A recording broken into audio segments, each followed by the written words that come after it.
Assalamualaikum warahmatullahi wabarakatuh. Kali ini kita bertemu di pertemuan satu mata kuliah penulisan ilmiah dengan materi RPS dan konsep dasar penulisan ilmiah. Di sini saya akan menjelaskan tentang materi yang akan kita pelajari selama satu semester ke depan, di mana topik sebelum UTS diantaranya yang pertama adalah sekarang RPS dan konsep dasar penulisan ilmiah, kemudian ejaan yang disempurnakan, diksi, paragraf, kutipan dan sumber kutipan, parafrase, panduan menyusun KTI di Microsoft Word, kemudian ada penelusuran artikel ilmiah, teknik sitasi dengan Mendeley, kemudian kesalahan-kesalahan sitasi yang terjadi dalam Mendeley, pengenalan SPSS, uji validitas dan reliabilitas alat ukur di SPSS, transformasi data di SPSS dan analisis deskriptif di SPSS. Jadi di sini buku referensi yang dapat digunakan. Kemudian ini penilaiannya, kehadiran 10%, UTS 25%, UAS 25%, kuis 20%, dan tugas 20%. Nah, saya akan menjelaskan yang pertama adalah konsep dasar penulisan ilmiah. Di sini saya akan menjelaskan tentang definisi karya ilmiah, ciri karya ilmiah, tujuan penulisan ilmiah, hakikat, persiapan penulisan, jenis penulisan, metode penelitian, dan format penulisan karya ilmiah. Nah, karya ilmiah itu merupakan karya tulis yang isinya berusaha memaparkan suatu pembahasan secara ilmiah yang dilakukan oleh seorang penulis atau peneliti. Nah, untuk memberitahukan sesuatu hal secara logis dan sistematis. Jadi logis dan sistematis di sini maksudnya adalah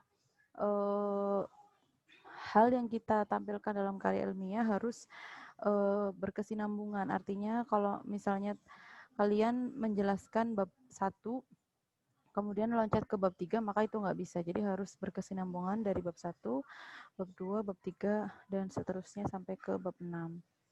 Nah, kemudian, ini ciri-ciri karya ilmiah, ada logis, artinya keterangan yang disajikan dapat diterima oleh akal sehat, kemudian sistematis, artinya segala yang dikemukakan disusun dalam urutan. Jadi yang sudah saya infokan bahwa pada saat bimbingan bab 1 tidak bisa kita langsung loncat ke bab 3 dan seterusnya. Setelah itu objektif, yaitu segala keterangan yang dikemukakan merupakan apa adanya. Jadi di sini pada saat kalian menjelaskan karya tulis ilmiah tidak boleh mengada-ada. Misalnya penelitiannya tentang kepuasan pasien di rumah sakit, tapi kalian tidak objektif dengan mengambil datanya bukan data pasien. Kemudian lengkap artinya segi masalah yang diungkapkan dikupas selengkap-lengkapnya, jadi mengikuti teori yang ada. Kemudian lugas, seksama, jelas, kebenarannya dapat diuji, terbuka, berlaku umum, penyajiannya menggunakan bahasa ragam ilmiah, dan tuntas. Nah, ini dia tujuan penulisan ilmiah. Yang pertama, memahami hakikat, konsep dan karakteristik ilmiah dan karya ilmiah, memahami jenis penulisan karya ilmiah, memahami teknis penulisan karya ilmiah, memahami sistematika, komponen, dan tata urutan penulisan karya ilmiah. Nah, ini hakikat karya ilmiah ada dua, rasional dan empiris. Pendekatan rasional itu kebenaran ilmiah dengan berupaya merumuskan kebenaran berdasarkan kajian data. Jadi di sini teman-teman orang rekam medis itu pendekatannya rasional.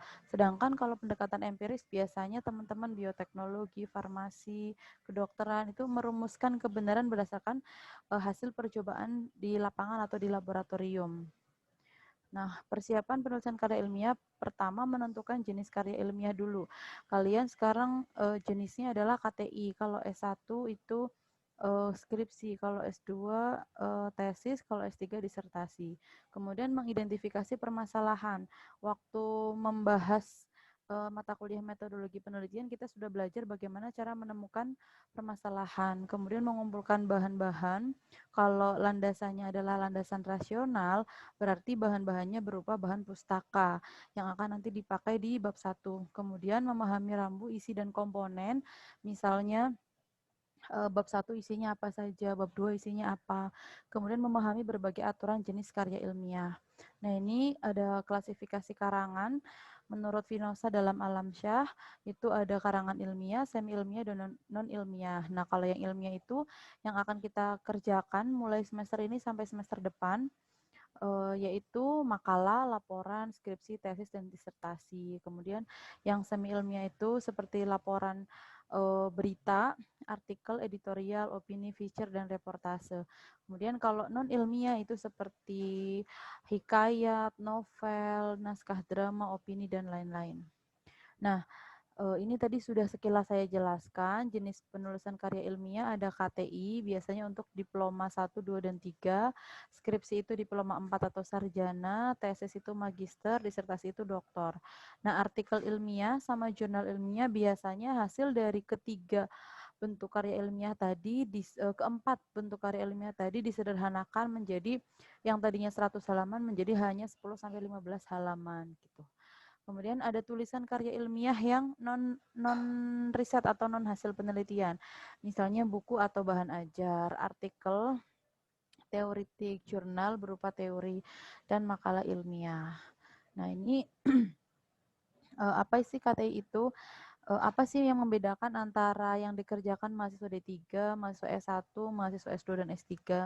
Nah, kalau KTI itu karya ilmiah yang terbatas pada analisis deskriptif. Jadi masing-masing variabel itu dijelaskan secara deskriptif saja, hanya gambaran, tanpa melakukan penarikan kesimpulan atau pengujian hipotesis. Itu KTI. Jadi misalnya judul kalian gambaran, jadi terlihat dari judul nih. Kalau anak D3 itu judulnya gambaran, tinjauan, analisis gitu. Jadi hanya menggambarkan gitu, gambaran ketepatan coding gitu. Jadi hanya menggambarkan berapa persen yang tepat, berapa persen yang tidak tepat. Nah, kalau skripsi, peneliti menggunakan teori dalam bentuk kerangka pemikiran yang sama untuk menjawab permasalahan, penelitian, atau menguji hipotesis. Jadi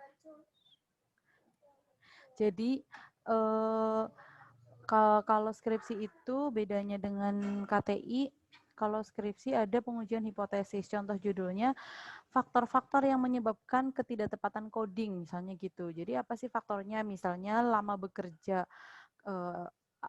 petugas rekam medis yang bekerjanya baru sebentar itu kemungkinan codingnya nggak tepat atau lain sebagainya. Atau misalnya faktor yang lain lulusan. Kalau bukan lulusan rekam medis, codingnya kebanyakan nggak tepat. Jadi sebaiknya lulusan rekam medis gitu. Jadi kalau skripsi itu ada dua variabel yang kita hubungkan karena ada pengujian hipotesis. Nah, kalau tesis, peneliti menggunakan teori yang telah ada dan mengembangkannya sendiri dalam bentuk kerangka pemikiran. Nah, di sini mungkin hampir sama dengan skripsi, cuman dia ada pengembangan lebih lanjut, lebih rumit dari skripsi. Nah, kalau disertasi, peneliti membuat karya berdasarkan kerangka pemikiran baru. Jadi seperti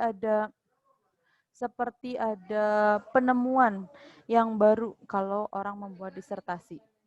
Nah, ini ada jenis penelitian. Jenis penelitian ada penelitian kualitatif, kuantitatif, dan gabungan atau kuali dan kuanti. Nah, apa perbedaan dari dua jenis penelitian tersebut? Kualitatif itu contohnya kalau kualitatif itu biasanya cara penelitiannya itu dengan pengamatan atau wawancara. Misalnya judulnya adalah beban kerja, analisis beban kerja. Biasanya kita hanya memerlukan 1 atau 2 responden untuk bisa mendapatkan data beban kerja gitu. Kemudian peneliti adalah instrumen. Kelayakan hasil tergantung keahlian dan kompetensi peneliti. Makanya kalau kalian putuskan kualitatif, berarti kalian harus kompeten dan ahli dalam materi tersebut. Karena pada saat sidang nanti yang akan ditanyakan adalah bukan tentang teknis turun lapangannya, tapi tentang isi dari penelitiannya gitu. Kemudian sampelnya kecil, terus tidak dapat digeneralisasi. Jadi kita hanya bisa menyimpulkan di satu wilayah tersebut.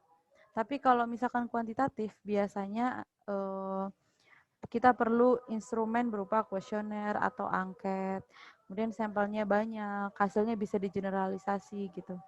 Ya, biasanya pada saat sidang juga kita tanyakan tentang proses pada saat kalian turun lapangan gitu. Ini adalah format dalam penulisan karya ilmiah. Tadi pada awal saya sudah bilang bahwa karya ilmiah itu harus berkesinambungan. Jadi di sini formatnya dalam rangka kesinambungan tadi harus berurutan. Bagian awal itu misalnya ada kata pengantar, ada daftar isi, ada daftar gambar, lembar pernyataan persetujuan, dan lain-lain. Kemudian ada bagian isi, terdiri dari bab 1, pendahuluan, kajian pustaka, metode penelitian, hasil penelitian, pembahasan, dan penutup. Nah, di sini kita harus kesinambungan dari bab 1, tidak bisa langsung ke bab 3 atau langsung ke bab 6. Jadi 1 selesai baru lanjut ke bab 2, baru lanjut ke bab 3, dan seterusnya. Kemudian ada bagian akhir, seperti daftar pustaka, kemudian ada lampiran. Nah, demikian yang dapat saya sampaikan. Terima kasih. Wassalamualaikum warahmatullahi wabarakatuh.